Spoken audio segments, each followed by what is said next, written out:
જય સ્વામિનારાયણ। ચારધામ યાત્રા પ્રવાસ અમારો દિન પ્રતિદિન જ્યારે એક સ્થળ એના દર્શન કરી અને આગળ જઈ રહ્યા છે ત્યારે તમને આજે આ વિડીયો જોતા જ અચરજ લાગશે કે આટલું બધું અંધારું કેમ, આ સ્થાન કયું? તો આ સ્થાન છે ઓરિસ્સા શહેરની અંદર આવેલ રાહુરકેલા કહેતા આપણી ભાષાની અંદર આપણે જેને વેદ વ્યાસ આશ્રમ તરીકે ઓળખીએ છીએ।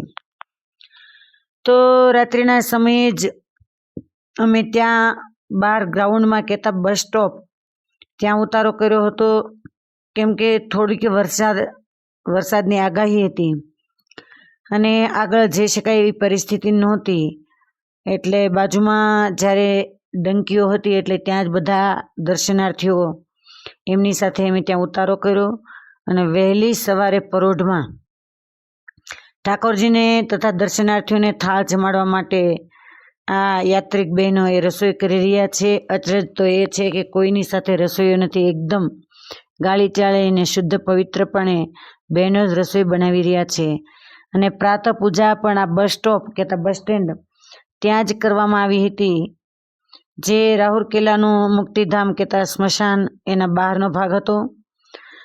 નજીકમાં જ રાહુરકેલા ત્યાં વેદવ્યાસ આશ્રમ કે જ્યાં મહાભારતની રચના થઈ હતી ત્યાં અમે દર્શન કરવા માટે જઈ રહ્યા છીએ।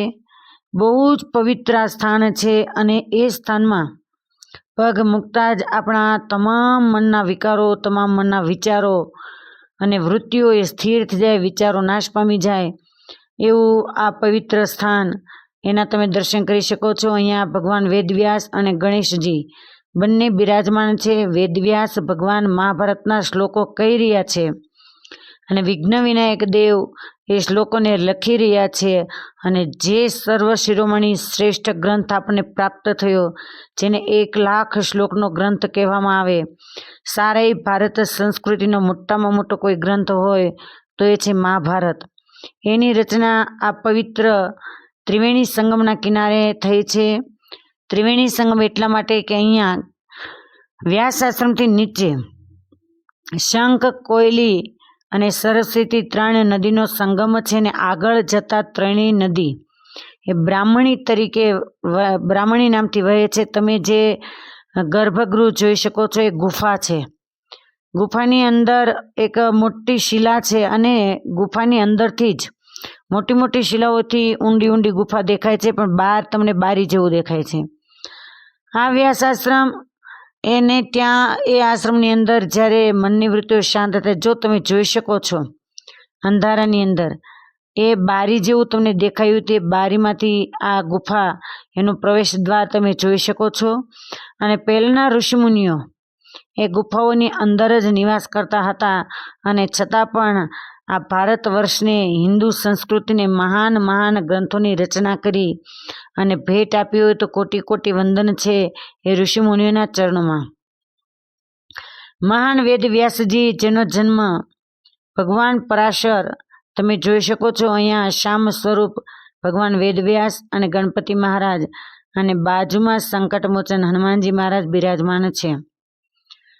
થોડા પગથિયા ચડીને આ આશ્રમ પર દર્શન કરવા જવાનું છે અને ત્યાર પછી બીજી સાઈડથી સીડી ઉતરી અને ત્રિવેણી સંગમ સ્નાન કરવા જવાનું હોય છે। અહીંયા જે શિવલિંગ છે અચરજકારી છે, આ શિવલિંગ એની વચ્ચે તિરાડ છે, કહેતા ફાટેલા છે।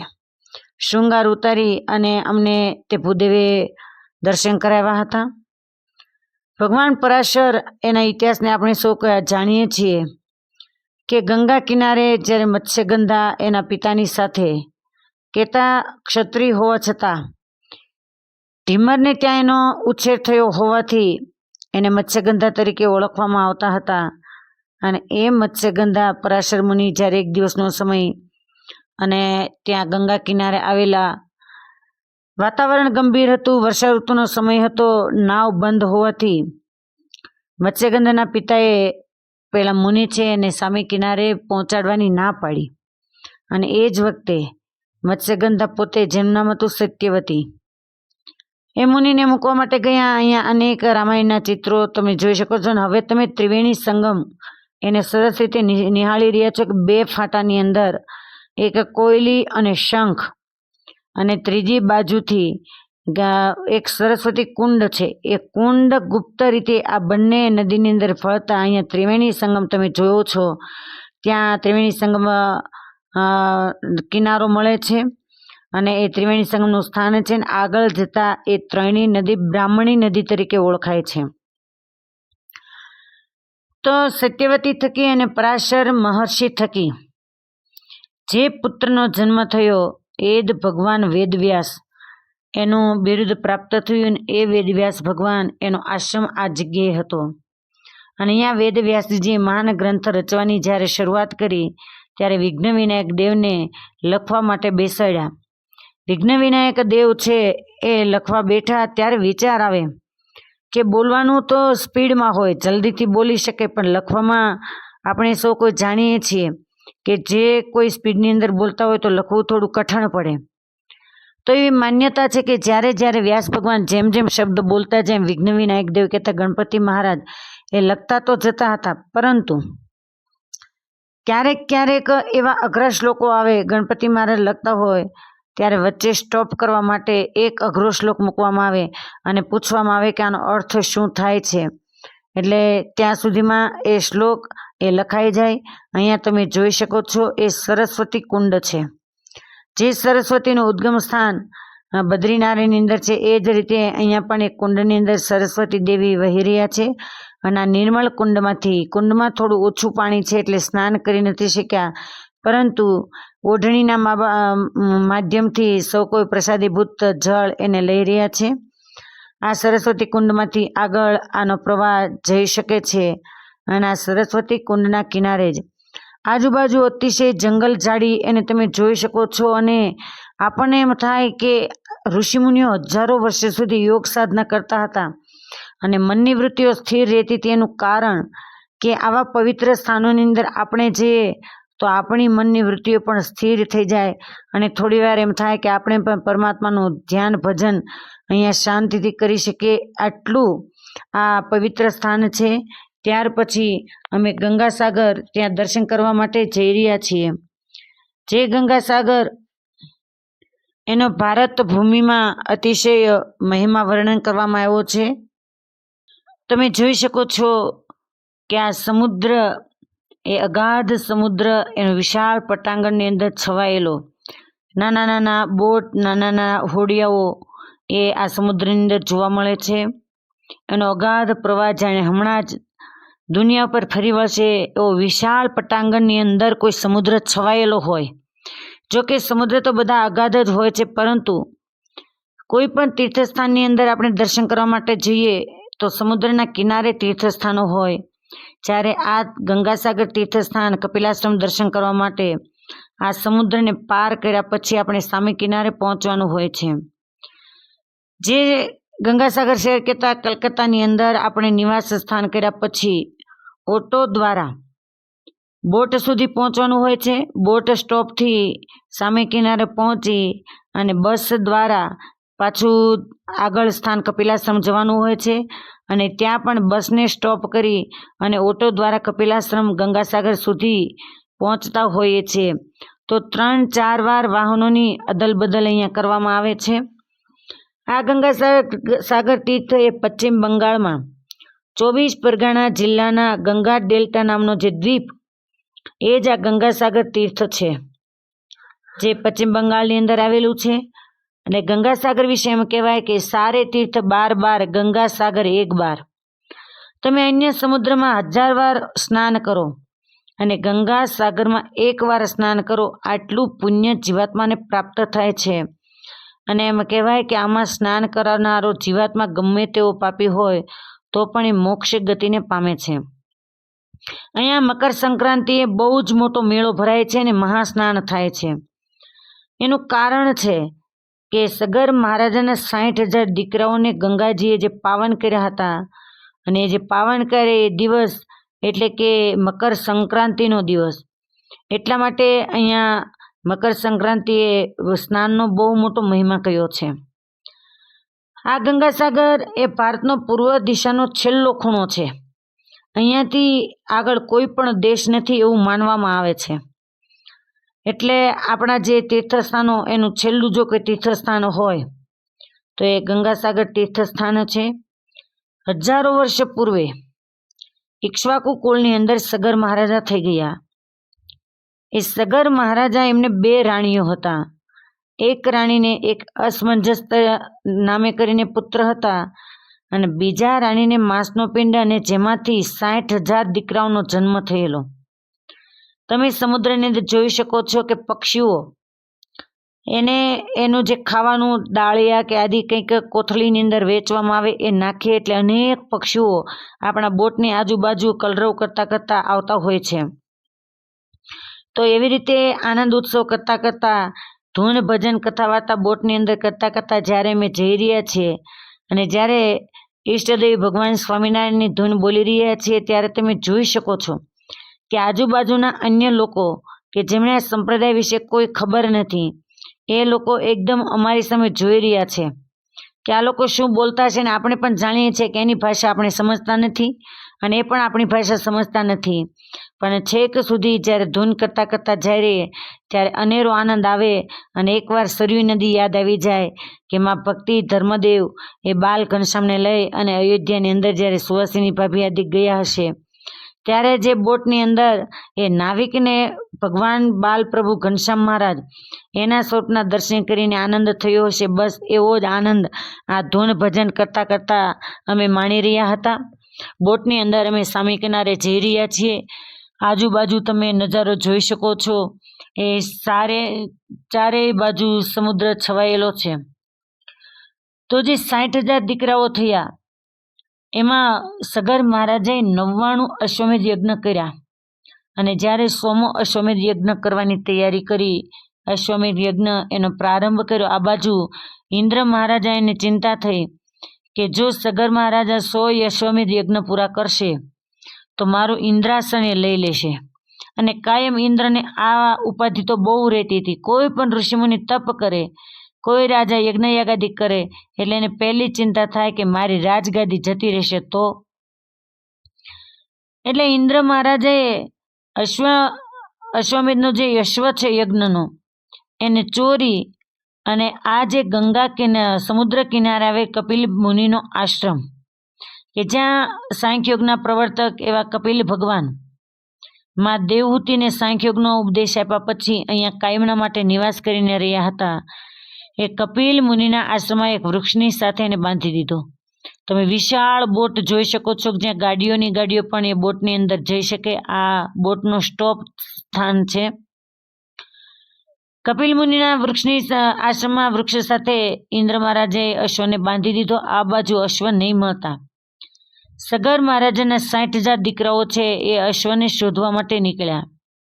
અને એક માન્યતા એવી પણ છે કે 60,000 દીકરાઓએ અશ્વને ગોતવા માટે પૃથ્વીને ખોદી અને જે ખોદાયેલી પૃથ્વી એને સાગર તરીકે આપણે ઓળખીએ છીએ. આ ગંગાસાગર તીર્થસ્થાન એને તમે જોઈ શકો છો. આ જ જગ્યાએ માં ગંગા અને સમુદ્ર આ બંનેનું સંગમ સ્થાન છે અને જ્યાં સ્નાન કરવાથી જીવાત્મા પુણ્યશાળી અને પવિત્ર બને છે.